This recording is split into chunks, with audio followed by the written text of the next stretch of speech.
صلوات محمد وآل محمد.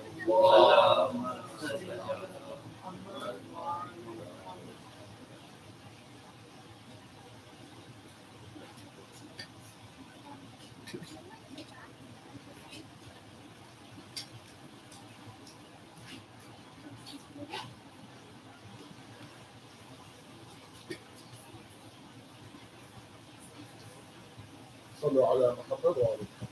اللهم صل على محمد وآل محمد. Let's begin with the Surah Fatiha for your marhumin and for mine, inshallah. With Fatiha.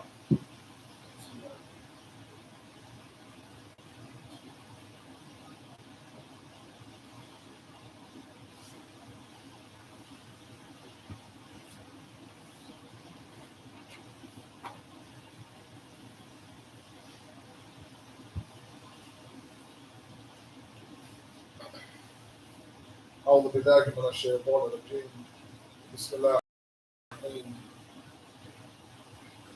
الحمد لله الذي لا يبلغ تحقه القائلون ولا يحصي نعماءه العادون ولا يؤدي حقه المجتهدون، الذي لا يدركه بعد الهمم ولا يناله غوص الفطن، أشرف الأنبياء والمرسلين، حبيب نفوسنا وشفيع ذنوبنا ومولانا أبي القاسم محمد.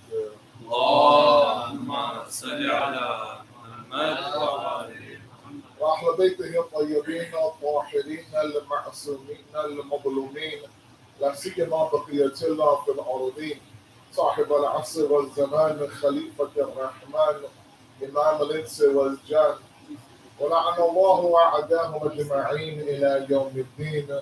أما بعد، فقد قال الله قوله الحق. بسم الله الرحمن الرحيم. الذين جاهدوا فينا لنهدينهم سبلنا وإن الله لمع المحسنين. صدق الله العلي العظيم. صلوات على محمد وآل محمد. اللهم صل على محمد وآل محمد. Also, we'll turn the speaker towards me a little bit. Yeah. Is there max?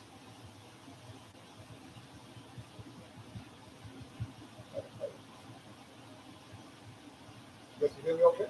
Yeah. Can they hear me okay? Is the sound okay on the sister's side?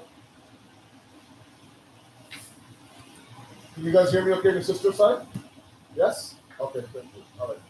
That's fine. Maybe it's just me. It's okay. That's fine. It's fine. So our discussion before the nights of the Shahadat was revolving around a discussion on the various ethical components from Imam Khomeini's 40 Hadith book. As many of you know, Imam Khomeini rahmatullah alayhi, he has a book called 40 Ahadith, online, available in English, very well translated at alislam.org. And in it, he chooses 40 hadiths of his random choosing and does a small little commentary on each one. It's worth sometimes revisiting. It's a very good book, sometimes a difficult discussion. But his choice were those of ethical discussions, ethical narrations. So if you remember before the Shahadat nights and the Amal nights, we talked about things, for example, like the jihad of the self. We talked about things like pride and ego and narcissism. And I want to speak a little bit tonight about envy. What's called Asad in the world of Islamic akhlaq. Again, a major disease of the soul.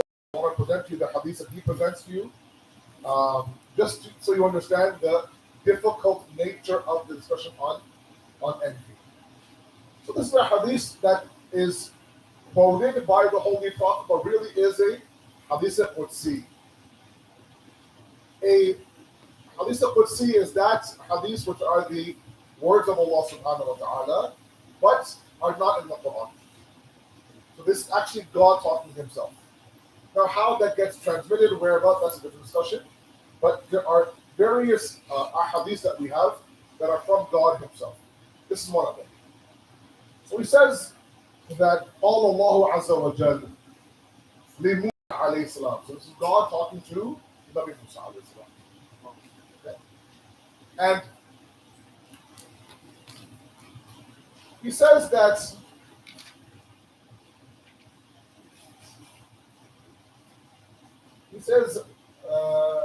Yamna Imran. Imran was the name of the father of Nabi Musa, O son of Imran. لا يحسدن الناس على ما أتيتهم من فضلي. Okay? Never become envious of people when it comes to me providing them their grace. Okay? That's number one. ولا تمدن عينيك إلى ضألك, and do not look at them or don't frown at them. It's a very interesting version. Don't frown at them. Sometimes when there are people that we envy, and in a moment I'll just say between envy and jealousy. There's a big difference. Envy is I want you to not have what you have. I want to have it instead. Okay. So what do? The envy, the person who's the object of my envy, I frown at them. I have this scolding look at them. I don't like the fact that they have what they have. Here he's telling Nabi Musa, do not do that. Not only do not be envious of what they have, min fadli, from my grace. Allah give it to them.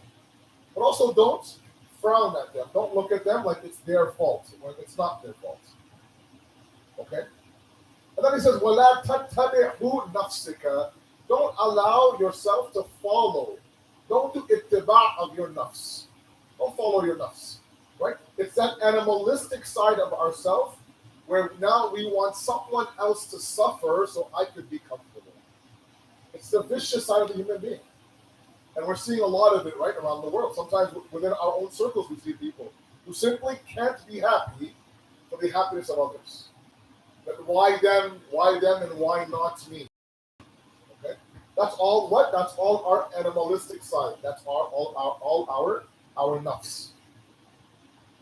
But in al-hasida, the one who does hasad and is envious, sakhitu li-ni'mati, very dangerous. He questions my blessing. That's what I want. Thank you. Sallu ala Muhammad wa ala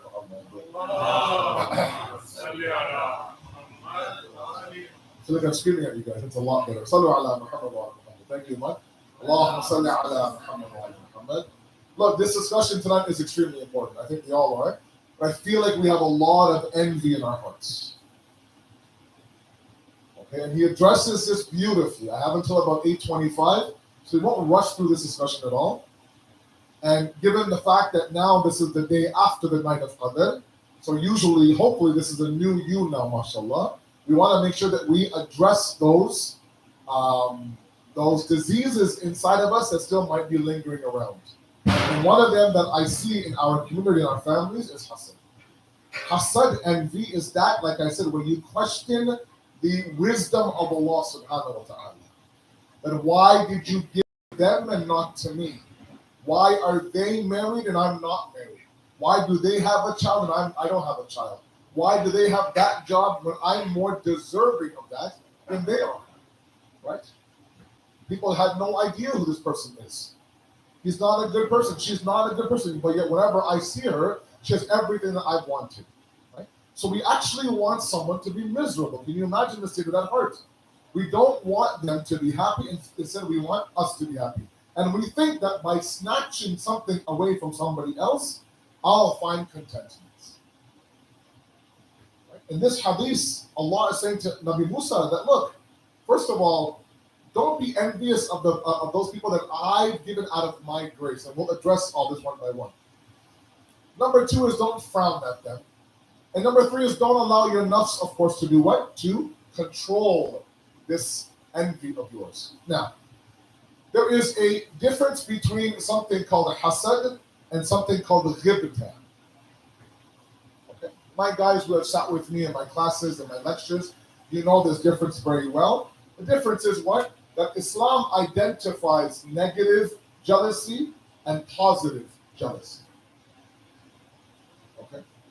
That's the depth of the Islamic science of akhlaq, is that it has identified that. That look, sometimes to be envious of somebody for the right reason is actually a mode of motivation. Last night we saw beautiful, beautiful youth recite Doshin Kabir, Surah Ankabut, Surah Rum, Surah Dukhan, right? And I don't know about all of you, but I found myself sometimes looking at, for example, say Ali Imran, or let's say others recite and say, you know what, I wish I could recite like that. My dream was always to have a nice voice. Nice recite, salam, qasidas, Quran, blah, blah, blah, this and that. Never had it, but sometimes I envy some of my own brothers sometimes, right? So that's not to the point where I want someone else's voice to go astray. I want them to have that voice, but I want myself to. That more, or you think to yourself, you know what, I want to be as spiritual as this sister is. That's great. That's motivation. That's not hasad or envy, right? That's actually called ibta in Arabic. And that's not a disease, it's a mode of motivation. Okay? To be motivated by those who are higher than us spiritually is great. Okay? It may seem like, oh, I want what they have. But if that leads to Allah subhanahu wa ta'ala, then there's nothing better. This discussion is on the evil of envy. Okay? Because with envy comes a lot of different evils attached to it. First and foremost is that we are ungrateful towards God. Outwardly ungrateful. Second thing is we actually now we deem him to be powerless. That, you know what, you're so limited, God. Look at the sentiment. You're so limited, God, that you can't give both of us what they have. Either her or me. Either him or me. Right? So why did you choose him and why not me? And the third shot against God is directly against his wisdom. He chooses who he gives to for reasons that are beyond our understanding. Okay? So to be envious of somebody is to challenge actually a number of God's qualities. Okay? Now, let's talk about causes of envy. Let's talk about solutions. Sallu ala Muhammad wa ala Muhammad, please.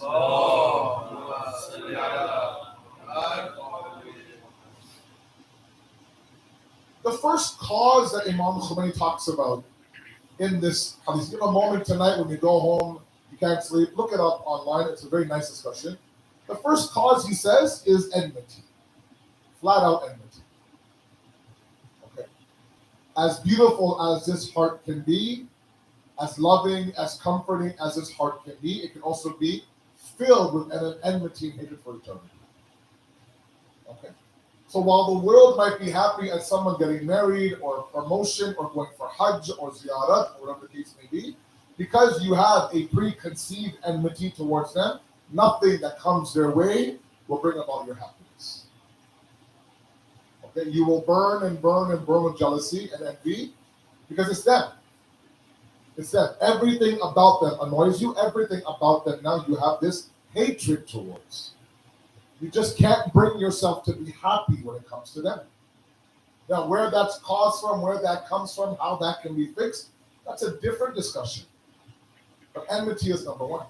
The second thing is that you actually believe that I believe I'm more deserving of that than others are. So now this idea of pride, we talked about pride, I think it was, just last week, the last discussion before Shab was pride. Where now this completely and absolutely unmerited thought that I am better or higher than you, based on my last name, based on my family, based on whatever the case may be. So when you think you're higher than somebody, you think you're more deserving of them. Right? That's why these first 5-6 discussions in the book are so interconnected. They're actually one seed of bad akhlaq. Okay? Narcissism, ego, pride, envy, kibr, all these things they stem from one nasty tree inside of us. Where we think we're actually better than anybody else is. Okay? The third one is entitlements. A big issue we have inside of us. I don't know where it comes from. There are some of us who actually believe that we're entitled to a certain spot on the wall inside the masjid, a certain parking spot, right? A certain speed of iftar, for example. Do you not know who I am? You want me to wait in line, right? You ran out of food. Did you not put food aside for me? right? You want me to park on the road? I've been here for 40 years. I built this place, blah, blah, blah. And this idea that, the world owes me something, a chip on your shoulder. And sometimes that stems from the fact that maybe I think that I've been wronged in life so many times that now it's my time. It's my time to owe this person and owe that person. It's my time now to collect, for example. Right? So we end up collecting, we end up being entitled. When you're entitled, of course, at that moment then there is no sort of idea of fixing yourself, of muhasabah and accountability, not at all.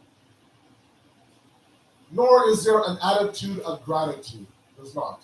Because whatever you get, you think, you know what, well, I'm not happy I got it. I should get it. I'm entitled for it. It's the least they can give me, right? And so when you talk about these things, it's very difficult now to talk about growth, okay? And that's when we have to realize that if we can remove these plants and these seeds of shaitan inside of us, a lot of it. It's like a barrier, right? You remove the barrier and things are flowing now. That barrier is huge. We'll talk about how to remove that barrier in a moment. But let's understand this idea that what are the effects now of hasad and envy? We talked about the causes. Let's understand the effects. Let me share with you one hadith from Imam Muhammad Baqir alayhi salatu wasalam. It's pretty. I mean, it's an incredible tradition. He says, again, a hadith al-Qudsi, Allah subhanahu wa ta'ala, لا تسعني أرضي ولا السماء. Number one, that the heavens and the earth are not able to do what? Are not able to contain me, God says. The vastness of the earth and أرضي والسماء, my earth, my heavens, cannot what? Cannot contain me. It can't contain me. بل يسعني قلب عبد المؤمن. The thing that can contain me is the heart of a believer. Pretty incredible. Now what that means, how it means, it's pretty incredible. The vastness of this earth. How big is this earth? How big is the samawat? Not just one. Heavens and skies and you name it, it's huge. You can't count it. All of that space, he says, can't contain me. What can contain me is the heart of all of you. Al-qalbu haramullah, fala tuskin haramullah, ghayrullah, Imam Sadiq says. The heart is the sanctuary of God. It's the haram of Allah. Right? The haram of Imam Ali is in Najaf. The haram of Imam Hussein in Karbala. The haram of Allah is your heart, your qalb. That's how possibly wide and encompassing it can be. The problem with envy is that it narrows that heart down. The focus is only on us. And what was once a very vast avenue and a vast vessel now to comprehend and to understand God, now becomes very small. Right? Think about how narrow-minded an envious person is. There's a lot of people in our communities who are riddled with envy. They just can't find themselves to be happy with anybody in this world. Even if you praise somebody, their face will change, and they will make it a point to tell you all the nastiness about them that they've heard. Just to make sure that they don't even have verbal praise, forget any other blessings. That narrows the heart, it blackens the heart, it keeps the heart very small. God won't enter that heart. So while they're busy being envious to the entire world, they're also what? Miserable in this world as well. You see people, right, who are envious. They don't smile, they don't enjoy themselves, they can't be happy. Nobody wants to be around them, so they're alone, they're completely now isolated, and of course they're miserable. Because all they're thinking about is, like I said before, they keep score.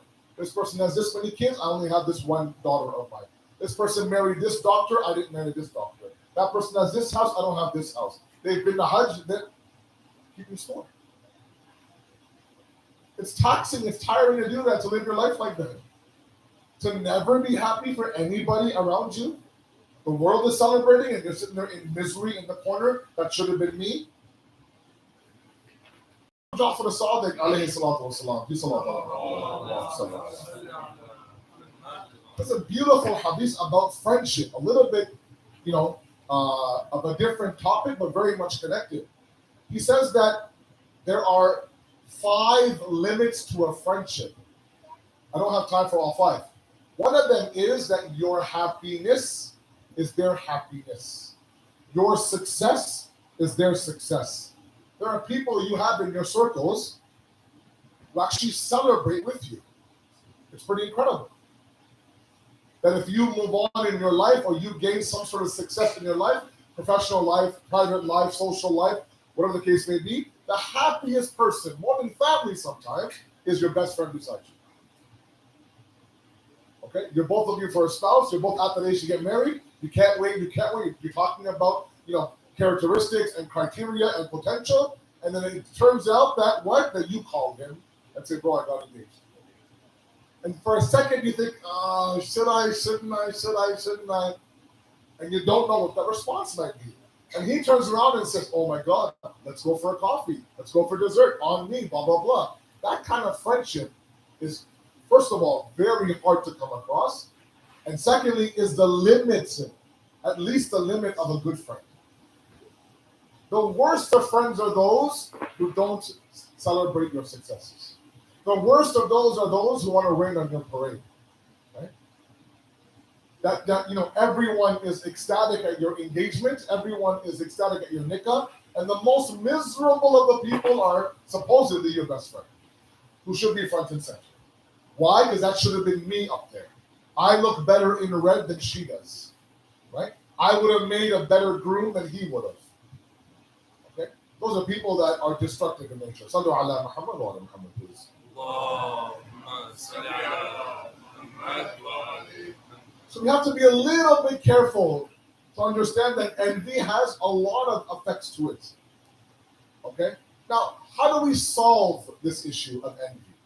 If we are somebody who's envious, or if we are somebody who wants to know if I'm envious or not, who helps me to understand that? Okay? Let's stay on the topic of circle of influence. Okay? There's pages and pages of traditions in the books on the importance of choosing your friends properly. I've had this discussion many times at Al-Mahdi. Because I wish someone told me when I was your age how absolutely influential good people around you are. I've seen people change overnight with the right company. The reason for that is because not only do they provide you with a little bit of purpose in life and pull you away from, frivolous satanic activities, but they become a good measuring stick of your own moral journey towards Allah subhanahu wa ta'ala. They should be somebody who calls you out when you are going astray. They should be somebody who helps you to identify your virtues and your vices.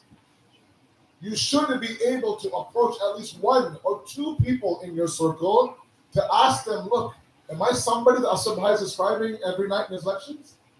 Bro, am I someone who's envious? And if they love you, because Hadith says that the ones who love you make you aware of your faults. The ones who love you make you aware of your faults. That's true love. Not painting a picture, oh, you're perfect, you're amazing, oh my God, are you even human, you're an angel from heaven, blah, blah, blah. That doesn't help anybody, I'm sorry. You want someone who's able now to help you grow. Okay? So we want to be able to be those individuals who rely on people around us. If you are somebody who is married, alhamdulillah, then our spouse becomes that person. There has to be enough of a connection between a husband and a wife to be able to do what? To be able to fill the holes of each other. It can't be that you're morally decaying in front of her or him and they're saying nothing about it. But you're becoming more and more angry, you're snapping, impatient, right? Intolerant, blah, blah, blah. Your tongue is out of whack, God forbid, and your wife is sitting there watching you now become morally bankrupt. Yeah, it's not her job per se, but there should be enough of a culture in that marriage in order for them to say, look, you need to get your act together. Stop this. You're being a child, for example. So sometimes it's not as easy for me to say, oh, I woke up one day and said, oh my God, I'm envious. I wish it was that easy. We sometimes are very blind to our own moral decay. In fact, the Holy Prophet says the worst person, interesting, the worst person to what? To evaluate our moral journey towards God is us. We are the worst person. Because either we're too hard on ourselves or we're too easy on ourselves. Either we compare ourselves, because really, who wants to call it ourselves out, right? No one does. I like the fact who I am, so I compare those who are worse than I am. See, I'm not that bad. It takes someone on the outside who truly cares about me to tell me, look, you can be better than this. This is not who you are. You know better, thus be better. So first thing is, let's find out, are there people in my life right now where they're able to tell me you need to be better in terms of your akhlaq? Once we identify the fact that, yes, I'm an envious person, and I have now been able now to spot the envied, right? There is the person who is hasid and mahsud, the envious and the envied. Okay? So now I've identified person A. For some reason, I can't be happy with whatever she goes through. No matter what happens to him, for some reason, something about him that just irks me, gets me going in the wrong direction. Something about him that I envy constantly. The first thing Imam Khomeini says as a solution is to what? Is to speak to them. Not about your envy, just cultivate some sort of connection with them. Talk to them and approach them with a compassionate heart. It's amazing how sometimes we think that what people show on the outside in terms of life is exactly how it is behind closed doors. It takes sometimes us to really penetrate inside the personal life of somebody to think, wow, they have the exact same problems that I do, if not worse. They might have a bigger house. They may have a better car. They may have a little bit more money. But I don't know if I would trade lives with them in a second. I mean, there's a lot happening here in that world. They might put on a great face. And that only happens when we approach that person. When we make a conscious decision to go and sit beside them during iftar, break some bread, have a cup of tea, right? Have a conversation, blah, blah, blah. Get to know them. All these preconceived notions that we have, one by one will be locked down. And you think, you know what? This guy went from rags to riches, right? I mean, he was struggling with something as simple as rent. And now, mashallah, his business is booming. Things are going well. You should be happy for him. I don't want to go back to that previous life. That only happens when you talk to the envied. When the hasid approaches the mahsud. When the envious approaches the envied. Okay? Because I tell you, part of what happens is that we have, and I mentioned this at JCC several times, that a lot of it is the fact that we end up now creating a fictitious world inside of us when it comes to people. It's incredible how much we make up in our minds. It's incredible how much we believe based on zero evidence. If a person says salam to me a certain way that I don't like, I'm convinced that they can't stand me. You see? I told you. They don't like me. Did you see? I told you. They said salam to everybody else. They barely now whiz by me. Right? Or they glared at me across the room. Or they were miserable when they met me. Now, whether or not they're sick, a bad day, grieving a loss, who cares about all that? But you know what? With me, there's always the worst of the akhlaq. So I'm convinced, for some reason, that they don't like me. And we create this fictitious world, right? We live in a world of zombies and dragons nowadays, right? Everything is zombies and dragons and wands, right? And that's kind of infiltrated into our minds. So we create our own fictitious world when it comes to each other. We have su'edan. We have the worst possible opinion of each other. And sorry, based on sometimes nothing. If you ask the person, with a lot of himmat and courage, did I do something to you? Are you mad at me? They're like, what are you talking about right now? For the past couple of times, you've been glaring at me from across the room. It turns out they're looking over you to somebody behind you in the kitchen. But to you, it's them. To you, it's you. Right? That's a person now who is living in a very, very fictitious world who they create in their own mind. And there are some people that they thrive on that. I tell you, there are people now who thrive on chaos. Until there's drama in their life, they're not happy. Where you and I look for contentment, they look for chaos. Where you and I are looking to have our BP go down, they want the BP to go up. So they'll create things to be worried about. Like, oh my God, it's raining outside. What's going to happen to the tent? Will it be flooded? What's going to happen to the sleep? Oh, calm down. It's okay. Everything will be all right. Don't worry about it. Oh my God, should I come? Should I not come? What if the lights go out? It's okay, right? And all of a sudden now, who breathing heavy for no apparent reason? Everything's fine, mashallah. Right? So that happens sometimes when we create things inside of our minds. Now, from that, what ends up happening, when you have suspicion, right? Completely false suspicion, the next natural vice is ghibat and backbiting. You actually believe what you've created inside your own world. So you go around town gossiping to people, telling people about this person, about that person. That person, she's like this, he's like that. They're on the verge of divorce, they're miserable. He's horrible at school, he got suspended, he does drugs, blah, blah, blah. I can smell it. You can't smell anything. That's just his cologne. Tell him to change his cologne. It's not weed. Don't worry about it. Right? So we have this whole world that we live in sometimes. Imam Khomeini says the best way to destroy that world is to actually go to the person that you envy and talk to them. Let them know that I want to get to know you. And then, inshallah, you'll destroy this little world. Sallu ala Muhammad wa ala Muhammad, please. And my last point, and then we're done in 5 minutes.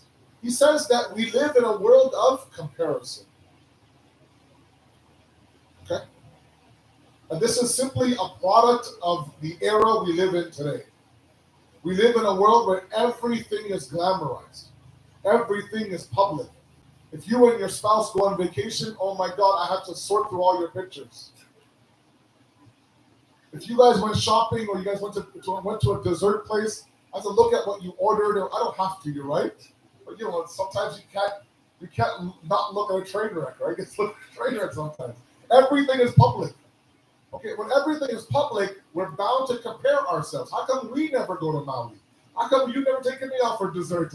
When's the last time I had a waffle and brownies? Right? So that ends up happening. So what we end up doing is we end up comparing ourselves. What we don't realize is that we live our own life based on our own capacity. Imam Ali alayhi salatu wasalam, Allahumma salli ala Muhammad wa ala Muhammad, has a beautiful hadith about dua. And I wish I had time to relay that last night, but it's okay. He says sometimes a delay in our dua is not because God doesn't want you to have it. Sometimes he thinks that when I grant, or if I was to grant my creation what they're asking for, they'll leave the path of Islam. I've seen people, so have you. They'll never miss one program in the mosque. Not one Thursday night, not one night of Shabbat Qadr, not any program in Muharram. A little bit of money, a little bit of a growth in the business, and now they don't have time for the mosque or the community. Now no longer are they there anymore. Or maybe they think that a tent is beneath them, who knows? Or septic tank is beneath them, I don't know, right? And now all of a sudden now they think, well, I'm in a different class now altogether. So I have to go to those places that match my class. And that is something where Imam Ali says God knows that. So literally he'll delay that just to make sure you stay on the path. So if you're comparing yourself to everybody and you're telling yourself, why hasn't God given us what they've given you? There's immense wisdom behind that we must submit to. Remember, the first entity to compare in this universe was Shaitan. Right? Ana khayru minhu. خَلَقْتَنِي مِنْ نَارٍ وَخَلَقْتُهُ مِنْ طِينٍ. I'm better than he is. He's clay, I'm fire. And Allah didn't like that. He disliked us so much, he says, فَأَخْرِجْ, right? Leave from here. Right? You are not to now go back to my kingdom. Everyone is given according to their capacity, especially when it comes to the grace of Allah subhanahu wa ta'ala. So, in all of this discussion on envy and hasad as we close out tonight, we have to ensure that we understand that God doesn't want us to suffer in this universe. It's not that he's playing some game. Watch, I'm going to give them a house and not give her a house. Watch, I'll give her or him a spouse. I won't give him a spouse. And let's see how they fight together. God's sitting there enjoying the show. No, not at all. Everyone has their capacity. Allah understands that this is your capacity. When your capacity grows, I'll give you according to that growth. We have to believe in that. We have to submit to that. Otherwise, envy now, like I said, gives life to a lot of different vices. And sometimes I really think it's that envy that's driving this bridge between, this gap between couples, between families, between communities. If we can learn to understand that my time will come. If right now, for example, I'm not given a spouse or a child or a house or a car or a business or some wealth or some money, that's fine. I'm very happy for them. I don't want that to be taken from you. I'll continue to pray for my risk. I know Allah will grant to me when time is right. That's the approach. Otherwise, sometimes God will say, are you happy with someone else's blessings? If not, how can you be happy with my blessings? So you have to be a little bit careful. We ask you, Allah subhanahu wa ta'ala, to accept our qaleel efforts to better ourselves. This is the month of June, this last week of the month of Ramadan. Hadith says, this is now where growth happens. We are preparing for Eid now, and we think Ramadan is over. We now are going towards that area where now we're saving ourselves from the hellfire. We ask you, Allah, to grant us this itminan and contentment in this world, inshallah. Forgive our sins, accept our amal, allow us to be beside the Imam when he comes. Thank you very much. Wassalamu alaikum wa rahmatullahi wa barakatuh.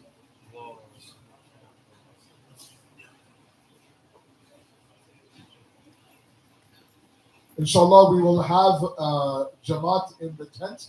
For those of you who wish to stay, we can absolutely have Jamaat in the tent. No problem, inshallah. Thank you. I'm assuming the sisters cannot have Jamaat inside the sisters' hall. Brothers, if you need more space, we'll have Jamaat here. Inshallah, no problem.